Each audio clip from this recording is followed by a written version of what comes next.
WBPSC food SI mock test. তো আজকের mock টেস্টটা হচ্ছে ফুড এসআই এর ইংলিশ ভার্সনে থাকছে। তো আমরা কোশ্চেনগুলো সলভ করা স্টার্ট করি। Let's start. তো দেখো ফার্স্ট কোশ্চেনটা আছে, who was the elected as president of all India Khilafat Congress in 1919। আমরা জানি খিলাফত আন্দোলন হয় 1919 সালে। তো খিলাফত আন্দোলনের যিনি অল ইন্ডিয়া খিলাফত কংগ্রেস কমিটির প্রেসিডেন্ট ছিলেন তার নাম হচ্ছে Mahatma Gandhi, MG Gandhi. Option C is the correct answer. ঠিক আছে, এখানে সি হবে correct answer, Mahatma Gandhi. Next question,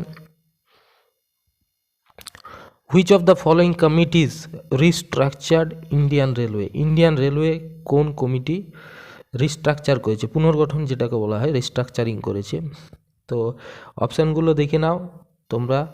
Jain committee, Sarkaria committee, বিবি মহাজন কমিটি, রাকেশ মোহন কমিটি। তো এটার কারেক্ট অ্যান্সার হচ্ছে option D,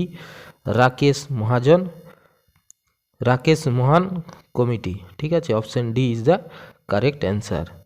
next question number 3, who is the first person to win A Nobel prize twice?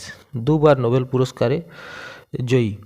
তো এটা সবাই জানো, ম্যারি কুরি হচ্ছে দুবার নোবেল পুরস্কার পেয়েছেন, একবার ফিজিক্স একবার কেমিস্ট্রিতে। Next, bar is the unit of, bar কিসের একক? অপশান আছে heat, current, temperature, atmospheric pressure. তো বার হচ্ছে বায়ুমণ্ডলীয় চাপের একক। তো অপশান ডি হচ্ছে এটার correct answer, option D, atmospheric pressure. Next, who is the discoverer of Australia? Australia কে আবিষ্কার করেন? তো অপশান আছে Alastair Cook, Ronald Amundsen, Christopher Columbus, none of the above. তো অস্ট্রেলিয়ার আবিষ্কার হচ্ছে অপশান এ, অ্যালেস্টার কুক, এবং Ronald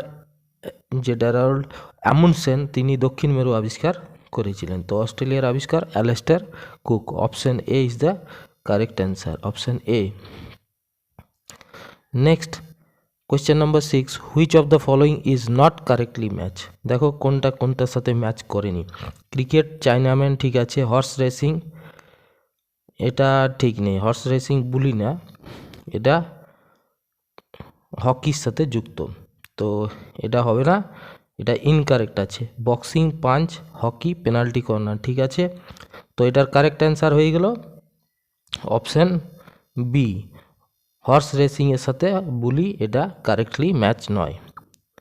next question, electric current is measured by which instrument? Electric current কোন যন্ত্র দ্বারা পরিমাপ করা হয়?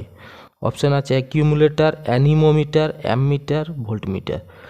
তো অ্যামমিটার হচ্ছে কারেন্ট পরিমাপ করে। তো এটার কারেক্ট অ্যান্সার হচ্ছে option C, option C is the correct answer, ammeter. আর অ্যানিমোমিটার হচ্ছে বায়ুর যেটা গতিবেগ মাপার জন্য। ঠিক আছে, তো এটা সি কারেক্ট অ্যান্সার হলো electric current ammeter.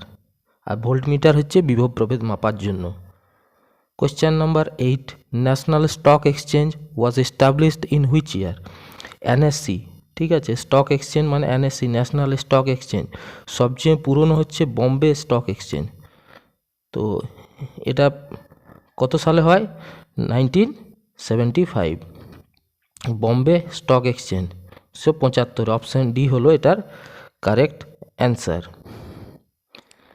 Question 9, in which year capital of India was shifted from Calcutta to Delhi? Kolkata থেকে দিল্লিতে ক্যাপিটাল শিফট করা হয়েছিল, মানে স্থানান্তর, রাজধানী স্থানান্তর করা হয়েছিল কত সালে? তো এটার কারেক্ট অ্যান্সার হবে 1911, অপশান ডি হচ্ছে এটার correct answer. Next, the raga Miyaki Malhar was created by whom? Miyaki Malhar এই রাগটিকে তৈরি করেছিলেন। অপশানগুলো দেখে নাও। তো এটার কারেক্ট অ্যান্সার হবে তানসেন।